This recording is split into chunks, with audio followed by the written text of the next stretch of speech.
Bonjour et bienvenue. Aujourd'hui, on plonge au cœur de la Provence, une Provence un peu mystique, pleine de légendes. Oui, on s'appuie sur des extraits d'un livre assez fascinant, Les sites magiques de Provence. Exactement. Et ce livre mentionne plein de choses. Templiers, francs-maçons, mais nous, on va se concentrer sur une énigme en particulier. Celle d'une cité disparue près de Sisteron. Théopolis, la cité de Dieu. C'est ça. Et peut-être même une cité encore plus ancienne, Aeria. C'est toute la question. Quelle histoire se cache derrière ces noms, ces ruines potentielles? Bon, bah notre mission, si on peut dire, c'est de démêler un peu tout ça. Allons-y. Alors, on commence près de Sisteron, donc dans les Alpes de Haute-Provence. Les sources parlent d'Aeria, une ville disparue. Ça fait rêver, hein? Ah oui, ça enflamme l'imagination. Et certains identifient à Théopolis. Théopolis, la cité de Dieu. Rien que le nom, ça pose un décor. Tout à fait. Et on a des crasses anciennes. Strabon, le géographe grec, parlait d'Eria. Ah oui, qu'est-ce qu'il disait? Il l'a située sur une grande hauteur entre les Alpes et le Rhône. Ça date du 1er siècle quand même. D'accord, mais on ne sait pas où exactement. Mais non, c'est ça le problème. La localisation précise, ça reste un débat. Et la tradition locale, elle raconte quoi? Elle va plus loin. Elle évoque une ancienne religion, astrale, voire des savoirs venus d'ailleurs, d'un continent disparu. Bon, ça reste assez légendaire, quoi. Un peu l'Atlantide provençale? Si on veut.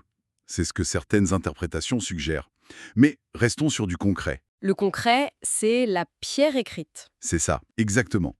À moins de 10 km de Sisteron, une énorme inscription romaine gravée dans la roche. Et elle nous parle de qui? D'un certain Claudius Postumus Dardanus. Dardanus, il faut qu'on en parle. Personnage important. Ah oui? Préfet des Gaules au début du 5e siècle.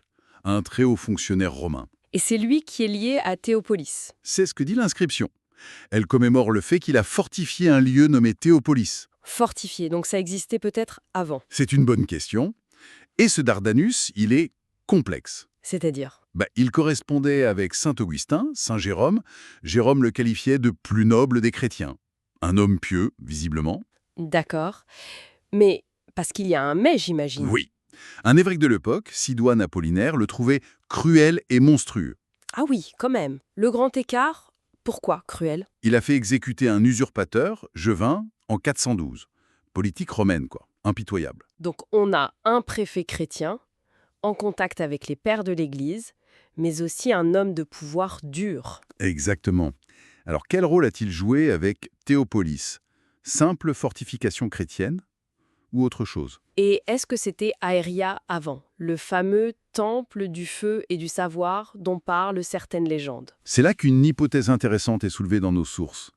Celle de Roger Coréard, un chercheur local. Et que dit-il? Il affirme que Théopolis était Aeria, Dardanis aurait juste rebaptisé le lieu, Malin, pour christianiser un site païen important. peut-être. Ou pour cacher quelque chose. En tout cas, selon Coréard, ça aurait trompé les historiens pendant des siècles. Fascinant. Surtout si Aeria était vraiment un centre de savoir ancien. Le nom Aeria lui-même, il a des échos, non? Oui, il a été associé à l'Égypte antique, à la Crète.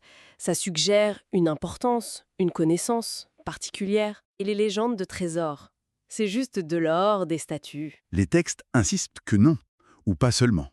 Le vrai trésor, ce serait des archives, Des archives? De quoi? d'un monde englouti. Un savoir perdu, détruit par un cataclysme. Un tremblement de terre, peut-être. On parle de l'effondrement du rocher de Dromont qui aurait recouvert la cité. C'est une des pistes évoquées, oui. L'histoire du curé sourcier qui localise des statues en or, c'est plus anecdotique, à côté de cette idée d'une connaissance oubliée. Une haute science liée au temple du feu, ça rend le lieu encore plus intrigant. Tout à fait. Et Dardanus, avec sa position, ses contacts, ses contradictions, il aurait pu être un gardien de ses secrets. Un passeur à la charnière entre le monde païen finissant et le christianisme triomphant. C'est une lecture possible, oui. Il était au bon endroit, au bon moment, avec le bon profil, si on peut dire. Bon, eh bien, Théopolis et Eria restent une sacrée énigme provençale. Une cité perdue, oui, un personnage ambigu, cette pierre gravée, Et cette promesse d'un savoir différent, d'un savoir oublié. c'est ça qui ressort fortement des textes. Ces lieux magiques ne sont pas juste des vieilles pierres. Ils seraient dépositaires de quelque chose. C'est ce que le titre même du livre, Les sites magiques, suggère, des connaissances cachées.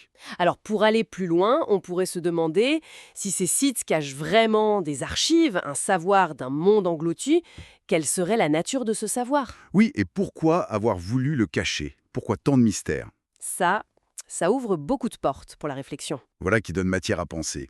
Merci de nous avoir rejoints pour cette exploration fascinante. Merci à vous.